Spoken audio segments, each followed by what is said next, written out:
Hey, y'all. Welcome to your show. Don't be a victim. I'm Lee Turner Jr. of Tango Firearms Trading. And I'm Buddy Myers of Tall Guns. Well, welcome back to another sunny week this week, because last week I announced rainy. Now this week I get announced sunny. This rain down here, it don't know if it wants to rain or not. 59 degrees yesterday in colorful Colorado, 60 degrees today. And tomorrow it'll be about 52. Wednesday, 5 more inches of the white crap falls from the sky. I just know Mother Nature don't know what she wants to do, and I'm probably sure you're going to tell me to shut up again, but I'm sure there's blue skies over Cincinnati right now. Yeah, painted with, that's the color of the Rams jerseys, you jerk off. Oh, so sorry. I knew Buddy was rooting for Cincinnati, and I had to throw it out there. I honestly say I was not rooting for either team. Either one I've never been a fan of, so... But yeah, hey, you're right along. I didn't really have a pony in the game, to be honest, because I'm sorry. Granted, Von Miller, former, linebacker for the Denver Broncos, is playing for L.A., and he's a, tremendous football player. Cooper Kupp, the wide receiver for the L.A. Rams, he was my one of my key players in my fantasy football league that allowed me to take, I got up and got into the finals of our fantasy football league because of his scoring capability. And Matt Stafford, to be that good and play in Detroit, that's kind of like dating your sister. There's not a lot of fun in it. Down here, most people know Alabama does not have a professional team. It's college, man. Oh, These Roll Tides. Yeah, you need to be careful with Alabama, buddy. That is a religion. University of, Alabama, Rolling Tide, Bear Bryant, my connection with that. I'm just, I'm sorry. Because when you can sit in church and your preacher talks about the Roll Tide, yep, it's a religion down here. But people ask me, say, well, what team are you going to choose since you're in Alabama? I think I'd probably go with the Saints if I had to choose a team, just because of that senator out of Louisiana. I just really like that guy. Yeah, the Aints. The Aints.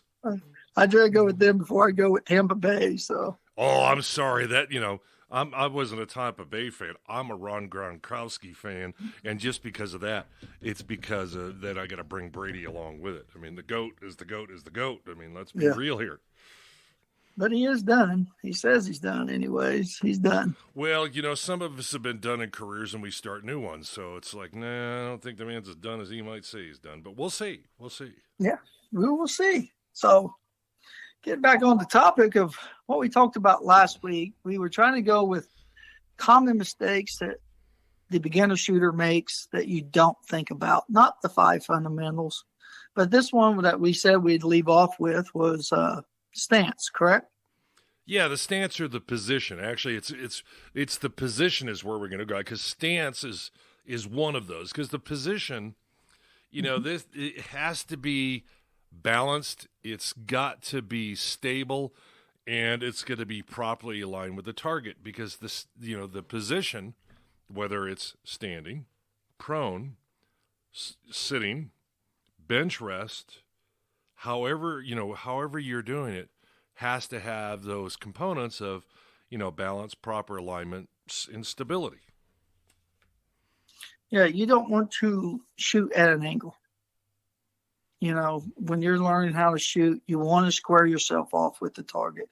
What I like to try to tell students is draw a line from the center of your chest to the X. Just draw an imaginary line and square off with your target. Get centered on it. Give yourself the best chance of shooting straight. Now that's a good statement as it relates to the handgun. But let's talk about the rifle. About the rifle. See, this is why I train the handgun stance the same as the rifle stance.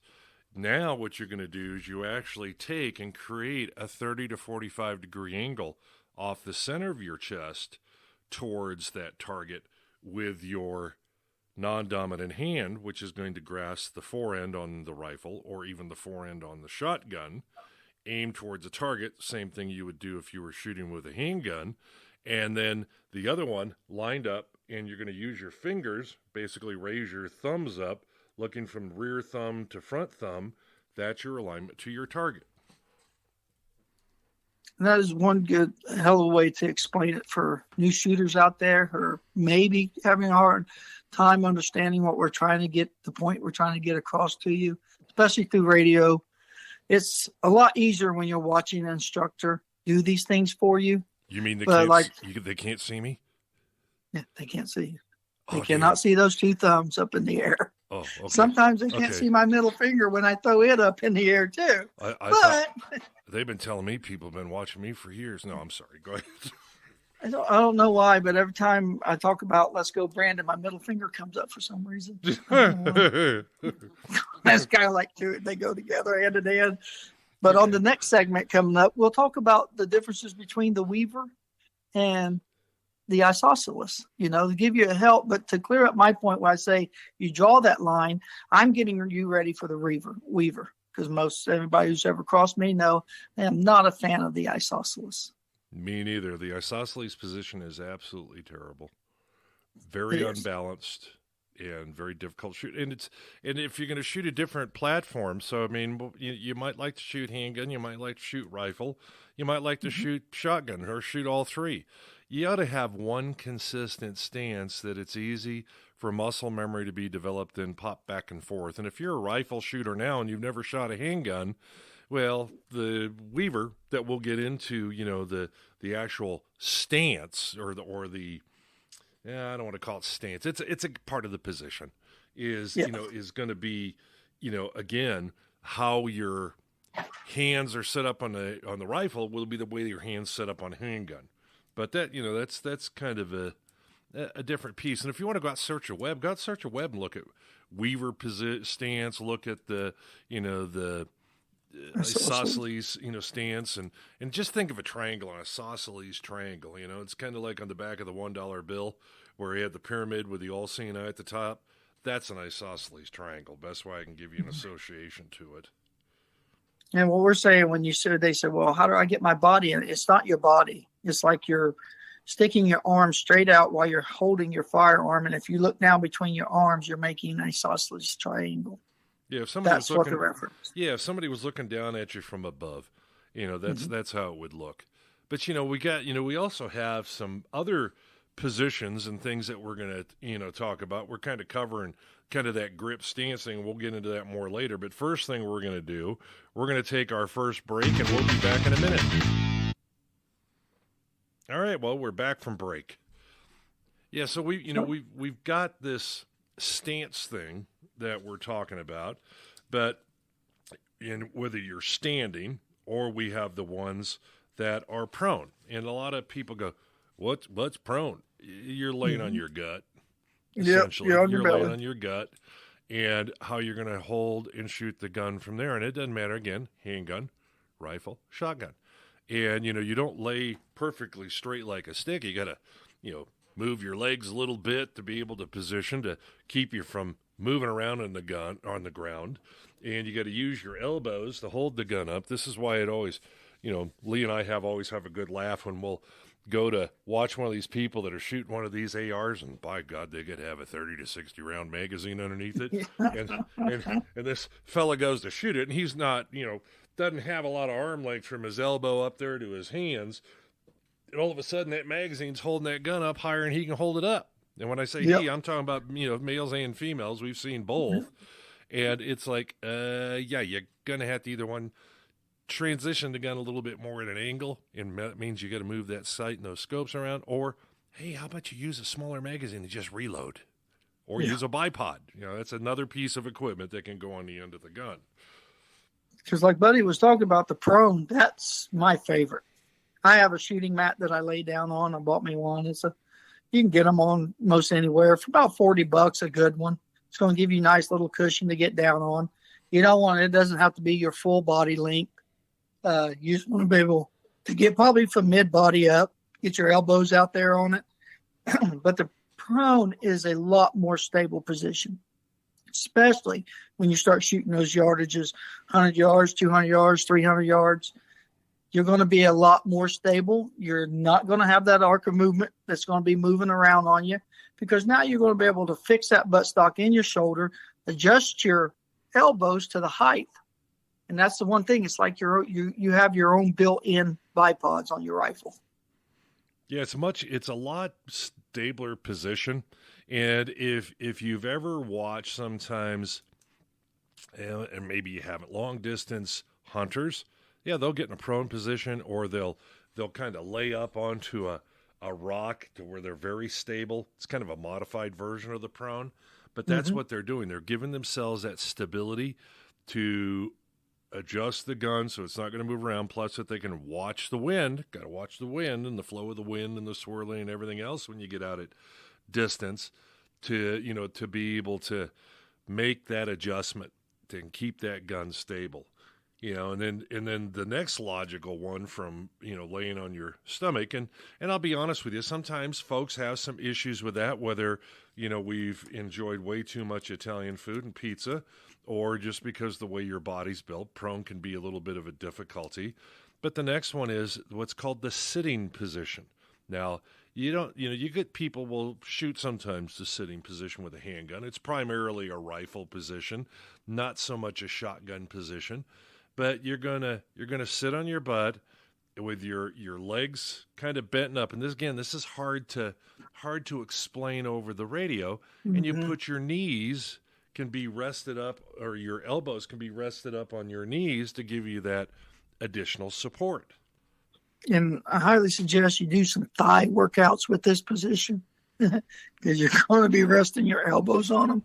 And there's the point where we shoot from the position, sitting cross-legged, you can adjust your legs to your elevation, it can help you. And I would tell you, this is a place where you'd like to have a pad to sit on, but if you've got any hip issues, knee injuries, arthritis of the hips, arthritis of the knees, had a knee replacement, a hip replacement, maybe you shouldn't be shooting that position. I'll be quite honest with you. I'm not a doctor. I'm not medically advising you, but you might want to consider that, because it could be difficult to sit in that position for a while. A lot of people, because just mechanically, you no longer can do it. Because like Buddy said, both positions can become uncomfortable, but there's ways to make them comfortable. And just to kind of jump back to the prone, your legs, most shooters, they want to go inside of feet, down against the ground. Well, me, I'm a high prone, so I cock my right shooting knee, which I call my right side because I'm right-handed. I cock it up. So now I can cock my body up, so that can get some off of my belly. And again, back to the sitting, there's ways you can work with your legs to try to make it a little bit more comfortable. Yeah, and then we have, and if you don't want to do, beyond this, the sitting, we have the kneeling position, and where you're going to drop to a knee. One leg is, you firmly have the knee, and where your butt's going to kind of be supported on your heel. The other leg is up, and you shoot from that position. It's a smaller target. It can be stable. A lot of competitions require you shoot prone, sitting, kneeling position, but it's a little bit different. It can be a little less stable if you got knee problems. So if you ever see people running around with knee pads, that's why we wear them. It's easier on the knees when you're shooting that position, and to be able to get down in that position, whether you shoot with a handgun or you even shoot with a doggone rifle or even a shotgun. Yeah, I guess one good way of explaining it for when you're in the sitting or the prone is when you're in these positions, you want to make sure that your joints have solid, like a contact with the ground. This is giving those support. Okay, so now you're keeping them braced, and you won't have the buckle there or start getting into the pain of having them joints unsupported. Yeah, and if, just as a reference, if, it's kind of hard to probably visualize, and, being instructors, we know trying to instruct like this is very difficult. We're not trying to instruct, we're trying to give you an idea, because I would tell you, go out and use your favorite search engine, whatever it may be, whether it's Bing or it's Google or it's, whatever it may be that you're using, and go search these positions, because there's a lot of really good pictures out there, whether they're from Departments of Wildlife as part of their Hunter's Edge programs, other shooting competitions, Yep. NRA programs. I mean, I train pistol, handgun, shotgun, so I mean, I've got a plethora of this stuff at my facility. But I mean, you can find this stuff on the web. I mean, you can take a look at it so you can associate it. But at least we're trying to give you an explanation of what they are. And when you hit that search engine, click images. Yes. Click the images and search it, and you'll see they'll be like some guys will be in the prone, and they do have that right knee cocked up for better support for their body style. Some are straight leg, inside arches, down flat against the ground. You got to find yours. Like we like to tell everybody, a shooting position should be comfortable to you. If somebody's telling you, you need to stand here, stand there, and it's not comfortable to you, you're not going to have a good experience when firing rounds. You're just not. You're not going to be stable. You can mimic somebody, and you can find yours while you're mimicking them. Yep. And on that note, we're going to mimic ourselves off to a break, and we'll be right back. All right, as Lee was saying, yeah, you can mimic positions. I mean, look at what's there. Practice it at home where you're sitting, on a carpet. That's, again, some of these positions you want to have a nice soft piece underneath. But there is one position you might find out there while you're searching around that, it's a very old position. It's an old competitive position that was used in the Creedmoor shooting events before the turn of the century. And it was for high precision, long distance. They actually laid on their back, kind of turned sideways with the gun in their shoulder, and the end of the barrel of the gun was kind of supported between their legs and their foot would set. It's a weird position. I don't know how in the hell they called this a competitive shooting position. I thought, well, this is like playing a video game. Let's find the most relaxing position we have. We blow up the world. But don't do that one. That's the bottom line. Don't do that one. No. Don't do But, it. there's also shooting stakes. You can sit on your butt with your feet maybe kind of crouched up a little bit, but then you're resting it on your rifle on a shooting stake. I've never been a fan of them because, I don't like the rock from the recoil that you can get from this position. I like when I got my elbows tucked into my inside knees, I like absorbing all of it because I feel like I have less movement. And if you keep saying, I'm telling you, me, this is what my experiences are. But he's done repeated to you. It's hard to teach you guys through these. We're just trying to give you some places to start. Yeah, because like Lee was saying about shooting stake, I actually have on one of my long-distance hunting rifles a bipod on it that extends down almost 30-some inches to be shot from that position. So when you're shooting, that you're in that position. There are, as he said, shooting stakes. I mean, two stakes that go together. Lots of times in cowboy action shooting competitions, if you're shooting what we call buffalo hunter, you got to shoot a long distance. I've got a Sharps 1873 Quigley rifle. It's 16, almost 18 pounds with a 36-inch barrel. And to support that and stand there and hold that for a while can get a little heavy, and that's why they purport to use some of those shooting stakes in those competitions. Again, it's for stability, balance, and focus. And another thing that can help you with your stability is we're working you from the ground up. We've talked about prone. We've talked about sitting. So we're going to go into the standing here coming up. But a good rifle sling. I like to wrap it through. Is a trick I was taught in the Marine Corps. Then the sling will end up on the back side of your hand. And then you can actually cock your elbow outwards to if you're a right-handed shooter, you'd be cocking it out left. Well, actually will tighten up. So now to me, it makes it feel like my rifle is firmer in my body. I don't have it can help me with that arc of movement. And again, it will tighten it up in my body. That's why a good sling comes into play. Just because a sling looks cool with deer antlers on it, don't mean it's probably the best shooting sling. If you're just going to choose a sling to carry a rifle, so be it. But if you're going to use that sling for shooting, you might want to be more selective in your slings. Yeah, and if you ever decide to shoot competition in the service grade and service mean military grade platforms, you're going to have to learn how to do that. Mm-hmm. You're going to have to learn how to do that. See, down here in our shooting competitions, we shoot from the prone and we shoot from the standing. So I'm going to have a sling every time I'm shooting with a rifle. Absolutely. Because they do. So let's talk a little bit about the standing. Because like Buddy has made it clear a couple different times now, the shotgun. Your stance that you may use for your AR-15 or 22 long rifle or, your 243, you probably won't be the same stance as you would for a 12 gauge, correct? Well, it's similar because you're going to actually, with that shotgun, you're going to lean into it more because, if you ever watch competition, somebody will say pull and they look like they're leaning way forward. Well, yeah, because you're going to absorb a lot more recoil. Plus, you want to have your position forward as you follow that bird through your line of fire as you're going to fire and shoot on it versus how you're staying there to hold that gun in that nice straight position. Because, again, you're shooting up at a target or you might be shooting at stuff low on the ground, but you're really leaning into it because of what you're shooting. That, shotguns, yes, they have a little bit more of a recoil to them because of the way that they're made. No, that whole hull is not full of powder.